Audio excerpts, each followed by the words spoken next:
Welcome back to my channel. எல்லோரும் எப்படி இருக்கீங்க? ஆஸ் யூஷுவல் நானும் சூப்பராக இருக்கேன். ஓகே, லாஸ்ட் போட்ட வீடியோவில் நான் எங்கே போகிறேன், எதுக்கு போகிறோன்னு உங்களுக்கு இனி வரும் வீடியோவில் சொல்கிறேன்னு சொன்னேன்.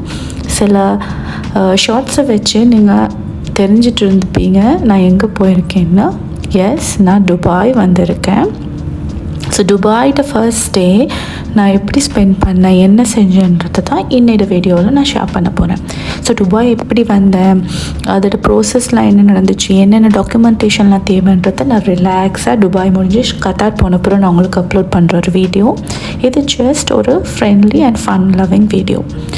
ஓகே, ஸோ துபாய் என்டர் ஆகிட்டோம். துபாய் என்டர் ஆன பிறகு தான் அப்பாடா அப்படின்னு இருந்தது. பிகாஸ் காடு தாண்டி மலை தாண்டி வனம் தாண்டி அப்படி வாரன்னு சொல்கிற மாதிரி நாங்களும் கத்தார்லேருந்து சவுதிக்கு வந்து, அதாவது கத்தாரில் எக்ஸிட் எடுத்து சவுதியில் என்ட்ரி எக்ஸிட், அப்புறம் துபாய் யூஏயில் என்ட்ரி அப்படின்னு போய் ரொம்ப லாங் ப்ராசஸாக இருந்துச்சு அதுக்குள்ளே வர்றது. அப்போவே ரொம்ப பயமாக இருந்துச்சு. பிகாஸ் வீசாலாம் கரெக்டாக இருக்கணும், அதெல்லாம் சரியாக நடந்துடும்னு ஒரு டென்ஷன் இருந்துச்சு. So when I see UAE welcoming you, so I felt so good. அது கண்டோன்னே தான் ரிலாக்ஸாக இருந்துச்சு.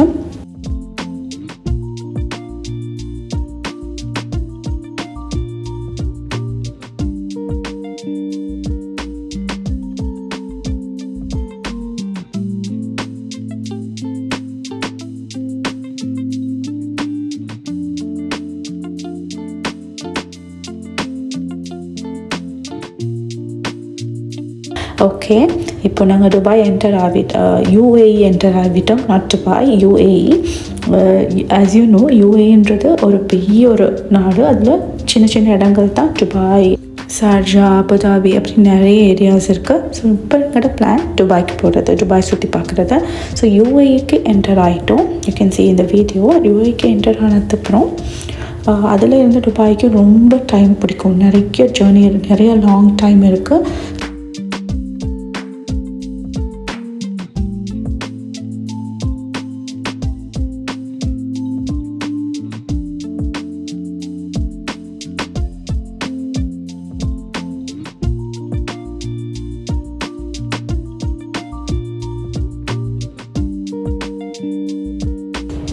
ஸோ UAE என்டர் ஆனோடனே ஃபர்ஸ்ட் நாங்கள் காண்ற இடம் வந்து பத்தான்ற ஒரு ஏரியா.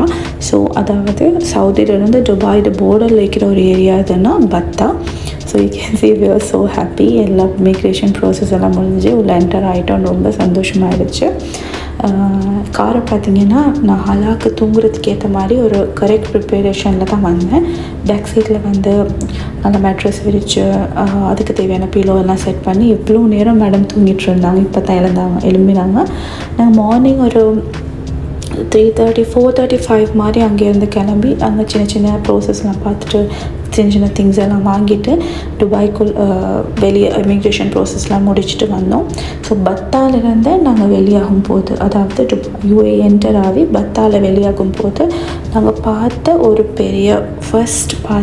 பெரிய சிட்டி இது தான். ஆக்சுவலி என்டர் ஆகி கொஞ்சத்துலேயே அபுதாபி வந்துடும். அபுதாபியில் இருக்கிற ஒரு நார்மலாக இவ்வளோ நேரம் டெசர்ட் ஏரியா மாதிரி ஜஸ்ட் லாங் ரோட் மாதிரி தான் போயிட்டு இருந்துச்சு. ஸோ இதில் என்டர் ஆனோடனே இது தான் தானா சிட்டின்னு சொல்லப்படுற ஒரு சிட்டி. அது அபுதாபியில் நம்மளோட போர்டர்லேருந்து நாங்கள் வரும்போது ஃபஸ்ட்டுக்கு பார்த்த பெரிய சிட்டி.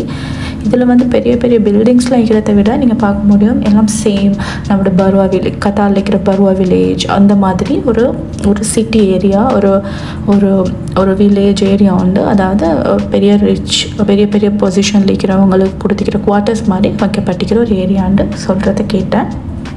இதுக்கு நாங்கள் மெயின்லி வந்ததுக்கு காரணம், ஸ்ட்ரெயிட்டாக துபாய் போகாமல் கொஞ்சம் டேர்ன் ஆகி இங்கே வந்ததுக்கு காரணம் prayer time start. Because Friday நாங்கள் ட்ராவல் ஸ்டார்ட் பண்ணதால் ப்ரேயர் டைமை மிஸ் பண்ணிடக்கூடாது அப்படின்றதுக்கு வேண்டிய நாங்கள் எனக்கிட்ட கொஞ்சம் ஏர்லியாகவே வந்துட்டோம். பட் இருந்தாலும் அங்கேயே இருந்து கொஞ்சம் ரெஸ்ட் எடுத்துகிட்டு, பிகாஸ் லாங் டைம் ட்ராவல் பண்ணிட்டு வந்ததால் அங்கே இருக்கிற மாஸ்கில் போயிட்டு ரெஸ்ட் எடுத்து அதுக்கப்புறம் ப்ரேயர் எல்லாம் முடிச்சுட்டு தான் வெளியாகினோம்.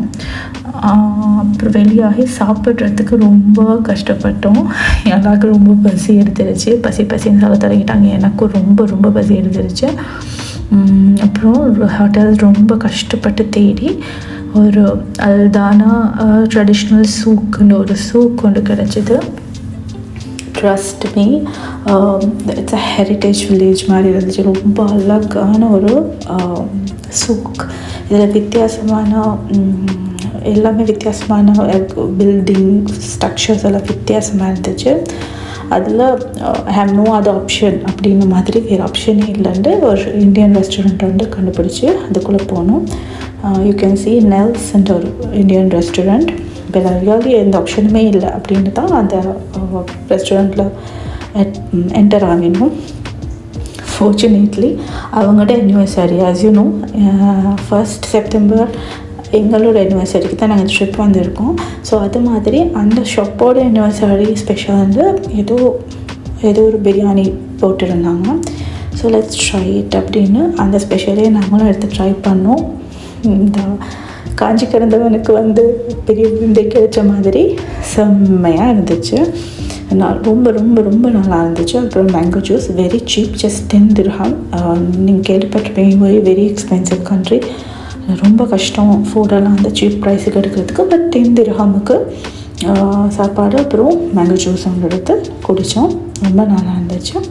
அப்புறம் வீட் ஸ்டார்டட் அவர் ஜர்னி. ஒரு 2 o'clock மாதிரி அந்த ரெஸ்டாரண்ட்லேருந்து நாங்கள் வெளியே ஆகிருப்போம். அதுக்கப்புறம் இருந்தால் நிறைய இடங்கள் ரொம்ப அழகான இடங்களாக இருந்துச்சு. கல்ஃப் விளாட்ற ஸ்போர்ட்ஸ் விளாட்ற ஏரியாஸ் அப்படி நிறைய அழகான பார்க்ஸ் எல்லாம் இடையில இருந்துச்சு. பட் நிறைய ஏரியா ரொம்ப ஃப்ரீயான ஏரியா தான் நான் பார்த்தேன். அந்த ரொம்ப எதுவுமே இல்லாமல் ஒரு ஏரியா. அதாவது துபாய் போகும் வரைக்குமே பெருசாக நான் எதுவுமே பார்க்கல. ரொம்ப இப்படி டெசர்ட் நீங்கள் பார்க்கலாம் வீடியோவில், ரொம்ப டெசர்ட் கைண்ட் ஆஃப் ஏரியா அப்படி தான் இருந்துச்சு. நாங்கள் துபாய் போய் செய்கிறதுக்கு நார்மலி இந்த ஏரியா அபுதாபிலேருந்து துபாய் போகிறதுக்கு நிறைய டைம் 4 hours 4.5 hours பிடிக்கும்னு கேள்விப்பட்டேன். பட் வந்து எங்களுக்கு கொஞ்சம் ஜாஸ்தியாகவே டைம் பிடிச்சிது. ஏன்னா நாங்கள் ரொம்ப டயர்டாக இருந்தோம். நிறைய நிப்பாட்டி போக வேண்டியதாக இருந்துச்சு. அதுவும் இதெல்லாம் ஹைவே இருந்ததால் எல்லா இடத்துலையும் நிப்பாட்ட முடியாமல் இருந்துச்சு. அப்படியே ரொம்ப கஷ்டப்பட்டு இந்த துபாய்க்குள்ளே வந்துட்டோம். துபாய்க்குள்ளே வந்துமே எங்களோட ஹோட்டலை தேடி பிடிக்கிறதுக்கே ரொம்ப டைம் ஆகிடுச்சு. ஏன்னா வந்து ஃபஸ்ட் டைம் டு துபாய், ரொம்ப டிஃப்ரெண்ட் ஏரியாஸ் எல்லாம் இருந்துச்சு. நாங்கள் வந்திக்கிற துபாய்க்கு என்டர் ஆகிட்டோமான்னு கண்டுபிடிக்கிறதுக்கு கூட ரொம்ப கஷ்டமாக இருந்துச்சு. So it takes time. அப்படியே நான் கொஞ்சம் தூரம் வந்து as I told you before, காடு மலை வனம் கடல் எல்லாம் தாண்டி கடைசியில் அப்படியே இருட்டாகிற டைமில் தான் துபாய் ரோடு கிட்டே வந்து சேர்ந்தோம். அதில் முக்கியமான விஷயம் என்னென்னா துபாய் ரோட் வந்து ரொம்ப ரொம்ப ரஷ்ஷான ரோட். நிறைய ரூல்ஸ் அண்ட் ரெகுலேஷன் நீக்கிற டிராஃபிக்ன்றதால் அவங்களோட traffic departments so much of rules and regulation ரொம்ப ஓவராக ஜாஸ்தியாக இருக்குதுன்னு கேள்விப்பட்டேன். நிறைய கேமரா இருக்குன்னு கேள்விப்பட்டோம். ஸோ ரொம்ப கவனமாக தான் ஃபஸ்ட் டே நாங்கள் ஸ்பெண்ட் பண்ண வேண்டியதாக இருந்துச்சு. கவனமாக இருங்க, நிறைய கேமராஸ் இருக்குது. ஸோ ஆனால் ரொம்ப அழகாக இருந்துச்சு. டிஃப்ரெண்ட் விளங்கிச்சு. நீங்கள் துபாய் யூஏயில் ஒரு பாட்டிலேருந்து மற்ற பாட்டுக்கு போகக்குள்ளே துபாய் என்டர் ஆகக்குள்ளே you can feel it's magical city. இப்போ உங்களுக்கு பார்க்க முடியும் தான், இதுதான் துபாயோட first look. You can see Dubai frame. ரொம்ப தூரத்துலேருந்து பார்க்கும்போதே அங்கே ஒரு மெட்ரோபாலிட்டன் ஒரு எக்ஸ்ட்ராடினரி சிட்டி இருக்கிற ஃபீலிங் உங்களுக்கு ஆட்டோமேட்டிக்காக வந்துடும். So we are entering to Dubai the main சிட்டிக்கு என்டர் ஆகிறோம். நிறைய இடங்கள் ரொம்ப ஸ்பெஷலான இடங்கள் அந்த துபாய்க்குள்ள ஒரு 10 to 15 minutes டிஸ்டன்ஸில் தான் இருக்குது. ஜஸ்ட் ஒரு வியூலேயே உங்களுக்கு பார்க்க முடியும், அங்கே அது இருக்குது அங்கே அது இருக்குன்னு. But it's worth traveling to Dubai. ரொம்ப அழகான ஒரு சிட்டி. ஈவினிங் ஆகிடுச்சு. ஒரு 6 o'clock நாங்கள் ஹோட்டல் போய் சேரக்குள்ளே நியர்லி 6 o'clock பாஸ் ஆகிடுச்சு. நாங்களும் ரொம்ப டயர்டாக இருந்தோம். பட் அந்த சரௌண்டிங் அந்த பில்டிங்ஸ் எல்லாம் பார்க்கும்போது ஓ மை காட், எங்கே வந்திருக்கோம், யூரோப் கண்ட்ரிக்கு வந்திருக்கோமா அப்படின்னு ஒரு ஃபீலிங்கை தர மாதிரி தான் இருந்துச்சு.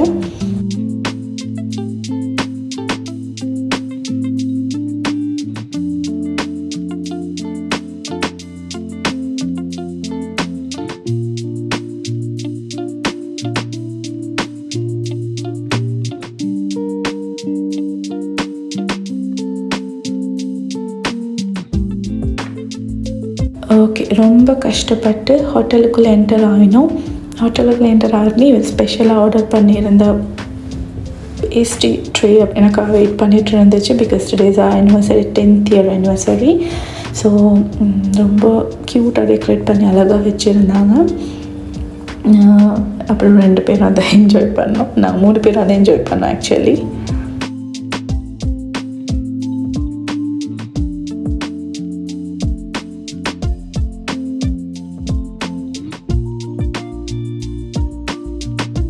அதுலேயும் ஹலா பார்த்தோன்னே ரொம்ப ஹாப்பி ஆகிட்டாங்க, குஷி ஆகிட்டாங்க. ஏன்னா அவங்களோட ஃபேவரட் கேக். ஸோ கொஞ்சம் காதல், கொஞ்சம் ஃபீடிங் எல்லாம் முடிஞ்சு இப்போ என்னோடய சாப்டர். நான் இது ரொம்ப கஷ்டப்பட்டு கத்தாரிலேருந்து ஆர்டர் பண்ணி இவருக்கு எடுத்துகிட்டு வந்த கிஃப்ட். ஸோ அன்பேக்கிங் பண்ணுறாரு.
அவருக்கு கிஃப்ட் ரொம்ப பிடிச்சிருந்துச்சு. பட் சில விஷயங்கள் நான் எக்ஸ்பெக்ட் பண்ண மாதிரி அமையலை. என்னென்ன பர்ஃப்யூத்தோட ஸ்ப்ரேயும் எக்ஸ்பெக்ட் பண்ணி அவங்கள்ட்ட ஆர்டர் பண்ணியிருந்தேன்.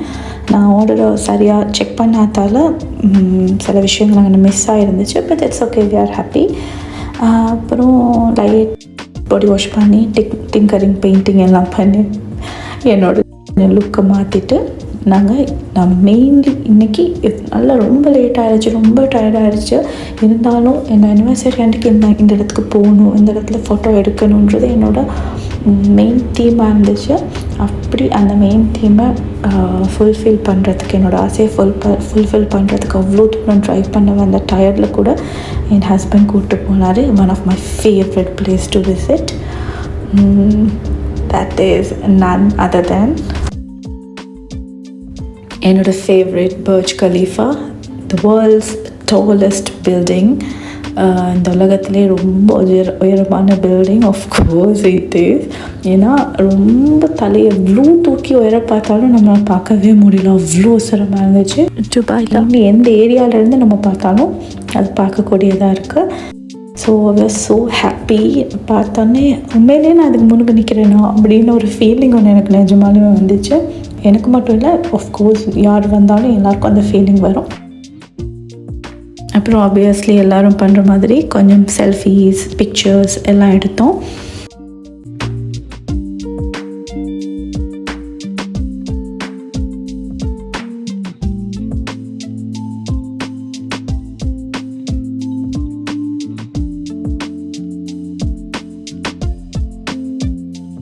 ஓகே, நாங்கள் இப்போ பார்க்க போகிறது துபாய் மால். ஆக்சுவலி பர்ஜ் கலீஃபாவுக்கு நீங்கள் போகணுன்னா துபாய் மாலில் தான் கீழே பார்க் பண்ணிவிட்டு துபாய் மாலுக்குள்ளார தான் நம்ம பர்ஜ் கலீஃபா பார்க்குறதுக்கு போகணும். So that will be the easiest way to two.